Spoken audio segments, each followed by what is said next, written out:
The scene opens with an unidentified man strapped to a bed in a mysterious-looking room. There are several pieces of medical equipment attached to his body, indicating that he is either sick or injured. Soon he regains consciousness, and a voice on the microphone inquires if he remembers his name. The unidentified man replies that he is Raph Hanks, a famous political campaign manager. However, when the voice asks him if he knows the president, he remains silent. The movie then flashes back to 5 years ago, where Raph is at the peak of his career. He is currently campaigning for James Stevens, an overwhelming favorite candidate for the US presidential election. When Raph peeks through his office, he notices several thousand people chanting for James. Even all the TV channels are sure that it is going to be a one-sided victory. This makes Raph very proud, as James was once a nobody. In fact, he was despised by all his friends and family members for something he did in the past. His life was on a downward spiral until Raph found him and changed his fortune. In the next scene, we see Raph talking to his assistant, Maura McGowan. He is so full of himself that he has written a book called Wunderkind, which means being successful at a young age. Raph also boasts that he wants a movie dedicated to him and that Justin Timberlake should play his character. And if we can't get JT, then I don't know, maybe Chalamet. He continues bragging about his accolades, but right then they are informed that the election results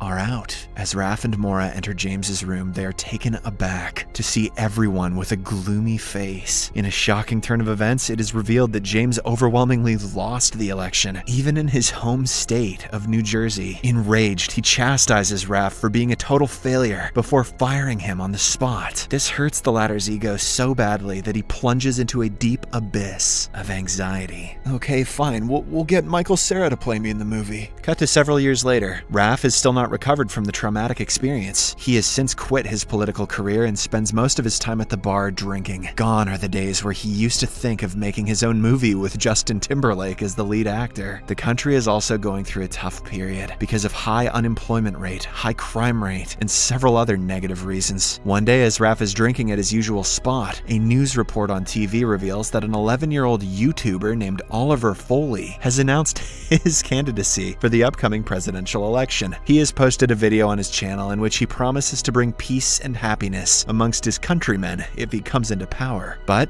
being a kid, Oliver also promises to provide everyone with free video games, as according to him, they improve hand-eye coordination. I'm voting for Ollie. Raph, who is watching this in a drunken state, becomes impressed. With a smile on his face, he then hatches a plan. Raph believes that in these tough times, most people will vote for the kid as he is genuine, honest, and sweet. He also takes it as the perfect opportunity to reinvigorate his career. So, without giving it a second thought, Raph decides to get back to politics. Chalamet, here I come. The next day, he visits the Foley residence and has dinner with the family. Oliver's parents are happy that their son has gone viral on the internet, but they believe that he was just joking. At the tender age of 11, it is simply not possible to get into politics, let alone govern a country. However, Raph, who is desperate to get his career back on track, thinks otherwise. He explains that Oliver has something which the other politicians don't have, a genuine connection with the public. Using this, he can easily amass a lot of followers and win the election. Raph states that even if Oliver doesn't become the president, he will still be a celebrity, which will earn him millions in endorsements. Hearing all this, the parents eventually allow Raph to lead their son in the presidential campaign. Later that night, Oliver records another video where he talks about all the reforms he is going to make once he becomes the president. For instance, there will be 3 holidays a week. The winter holidays will be extended by a month. All the Star Wars movies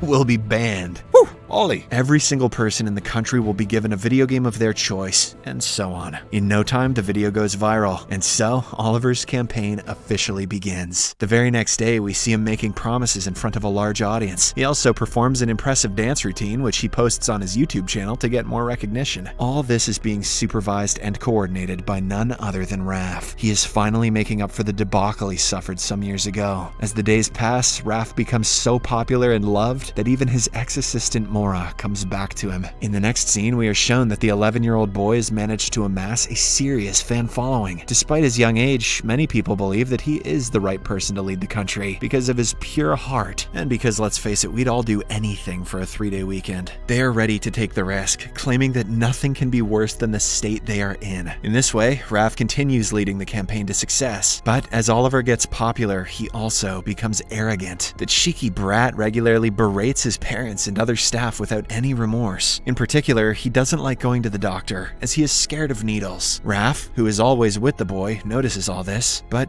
doesn't say a word. A few more days pass and the presidential debate is just around the corner. Raph has hired some of his best politicians, teachers, and other scholars to educate the boy, but to no avail. No matter how talented and woke Oliver is, he is still an 11-year-old. He can't grasp the basics of politics, let alone face the cameras or go up against some of the most experienced politicians in the country. Nonetheless, Raph decides to proceed with the debate, as they have come too far to fail. Just say the thing about the video games again, kid. Unfortunately, the decision turns out to be a disastrous one, as Oliver the Kid humiliates not only himself, but his entire team on live television. When the going gets tough, he even calls his mommy to take him home. Everyone sympathizes with Oliver, as he is just an 11-year-old, but as for Raph, he is again accused of failing the campaign. So, the very next day, he again reverts to alcoholism. He is now done with politics, as no matter how hard he tries, he buries himself in an even deeper grave. One day, Maura visits Raph at his usual drinking spot and reveals that she met the Foleys earlier. Turns out they're going through a tough period, not because Oliver lost the presidential debate, but because of their beloved dog, Homer, dying of cancer. Hearing this, another idea strikes Raph's drunken mind. Since people sympathize with dogs, he wants Oliver to make another video in which he will share his happy memories with Homer. The plan is to gain the attention of the people and ultimately win them over. Maura thinks that it is a bad idea, as it could easily go south, but Raph simply says, "It's time to make or break. We gotta use this dog cancer." This time, the plan finally works. As soon as the emotional video hits the internet, it becomes a viral sensation. People start pouring Oliver with their deepest sympathies and once again turn to his side. The movie then cuts to a few days later, where it is revealed that Oliver has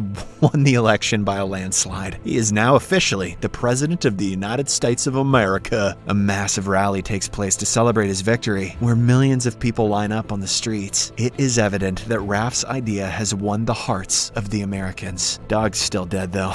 Later, after the celebrations are over, Oliver and his team finally arrive at the White House. He is ecstatic to start his tenure as the president, but at the same time, his arrogance has reached sky heights. Oliver orders his cabinet members to distribute video games to all the citizens of the country, and when they hesitate, he threatens to fire them. He even disregards his mom and Raph when they try to explain that the decision is a bad one. So, with no options left, the cabinet members agree and leave the room. As the days pass, Oliver's outrageous demands continue to increase. We see that he has installed a popcorn machine inside his office and brought a bunch of penguins from Antarctica. Moreover, he has deployed a swing in place of the presidential chair. So far, I see no issues here. The following day, he orders several dogs to be brought to his office, as he wants to adopt one. However, when he finds out that all of them are female, he angrily asks them to be taken out. Oliver claims that his beloved Homer was a male, so he wants a dog resembling him. Raph and the other members are stunned to see his arrogance. Dude, this guy's sexist towards animals. But nonetheless, they comply without uttering a word. The same day, the vice president approaches Oliver and requests that he undergo a medical examination. However, the arrogant brat starts shouting, saying that he is well and fine. When the VP asserts that it is a rule made compulsory by the Congress, Oliver orders the Congress to be dissolved immediately. He then starts throwing his ball around the room, hurting some people in the process. Worried that something terrible is about to happen, Raph later meets the military chief and asks him to educate the boy. He wants to make sure that no one gets affected by Oliver's abrupt and childish antics. Unfortunately, the military chief takes this as an offense and he calls Raph a traitor. The latter immediately apologizes, but the damage has already been done. That evening,